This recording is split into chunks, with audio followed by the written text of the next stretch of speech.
大家好，我现在跟大家播报一篇来源 BBC 的文章，作者常思颖。生育成本、职场歧视、婚姻恐惧，为何越来越多中国女性不想要孩子？在广东生活的吴小姐算了一笔账，养一个孩子每月需要约 1.6 万元 1.8 万港币7万台币开销，我负担不起。30多岁的吴小姐说，结婚已经10年，她决定不要孩子。上幼儿园每个月要2000左右，日常开销大约3000，包括吃的喝的。兼职托管的话至少要1000，早教课一套课程至少1万。吴小姐是自由职业，兼职做小学辅导老师。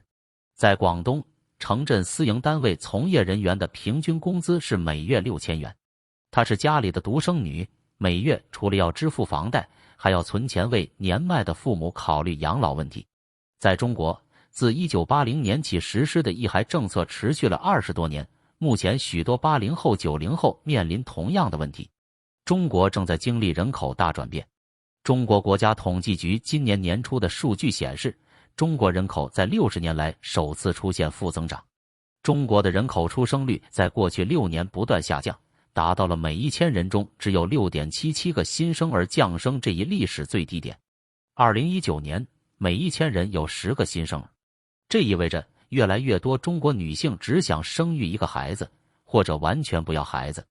中国国家卫健委下属中国人口与发展研究中心最近公布的调查显示，中国女性终生无孩率快速上升，从2015年的 6% 增加到2020年的 10%。该调查还显示，中国育龄女性的生育意愿持续降低，2021年平均打算生育 1.64 个孩子，低于2017年的 1.76 个和2019年的 1.73 个。其中，作为生育主体的90后和00后仅为 1.54 个和 1.48 个。另外，达到生育年龄女性现有子女数由2019年的 1.63 下降到2022年的 1.19。有学者表示，在一些生育率低的亚洲国家，比如新加坡、日本和韩国，虽然实际生育率与中国一样，都低于2个孩子，但在这些国家，大部分女性仍然有生育2个孩子的意愿。从这个意义上讲，中国属于异类，因为不仅实际生育率低，生育意愿也很低。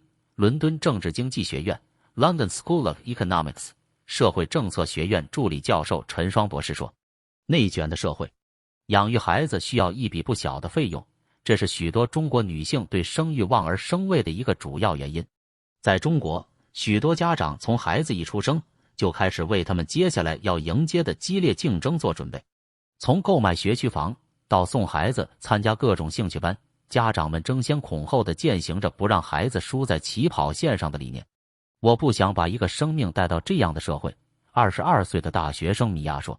米娅出生在中国东北地区的一个小城镇，从小接受应试教育。她在高考中取得了优异的成绩，来到首都北京一所不错的大学上学。但很多时候，学业压力让她喘不过气。我身边有很多北京同学，他们的眼界和学识高于我们这些在应试教育中培养出来的学生。他们可能从小经历过兴趣培训，并且有了很好的成果，或者在成长过程中接受过博雅教育，培养了很高的综合素质。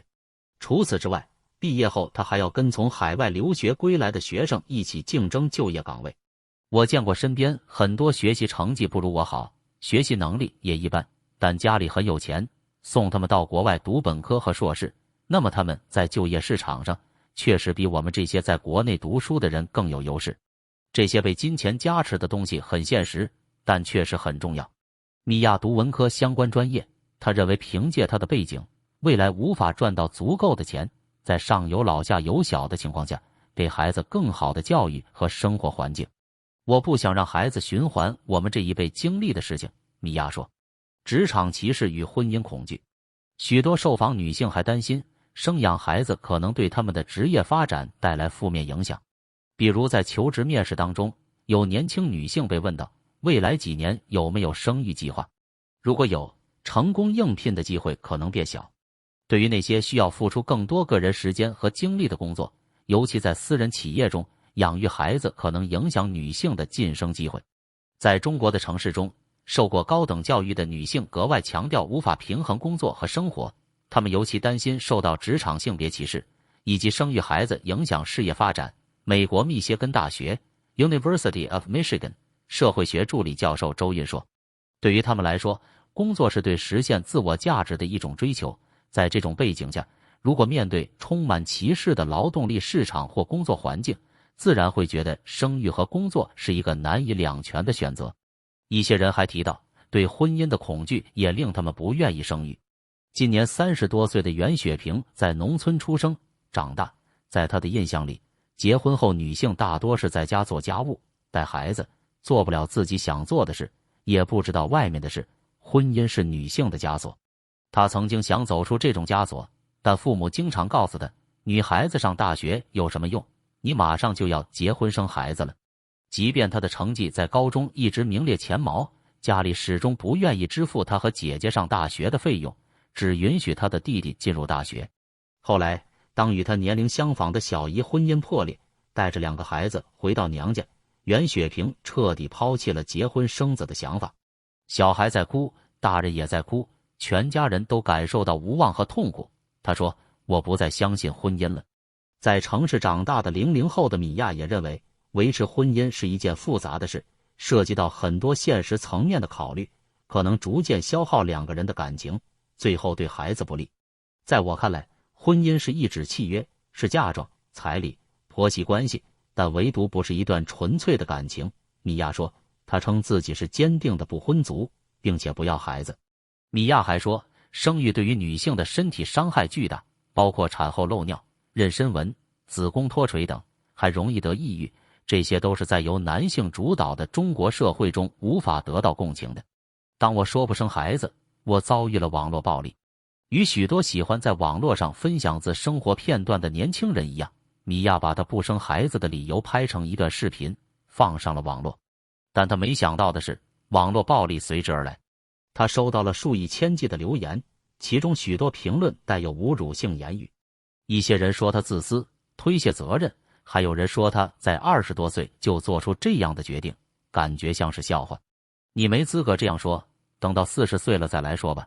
一条留言写道，我赌1万块你会后悔。另一条写道，还有留言称她是外部势力，试图煽动中国女性抵制生育。为了增加生育率，延缓老龄化趋势，中国政府在继2015年全面放开2胎后，于2021年推出3孩计划生育政策。该政策引发激烈讨论，一些人说，女性的子宫应该由女性自己做主，也有人认为，公开反对生孩子将令国家陷入危机，是与国家为敌。这只是我的个人选择，我并没有鼓吹放弃生育，也尊重那些决定生孩子的人，米娅说。在现实生活中，表达没有生育意愿可能遭到整个家庭的反对。我是在夹缝中反抗，袁雪萍说，在她出生的地方，养儿防老、重男轻女的观念根深蒂固。她在获得职业文凭后离开了家庭，现在一个人生活。我可以花更多的时间和金钱丰富自己，我觉得很自由，她说。谢谢大家收看，欢迎给我们节目点赞。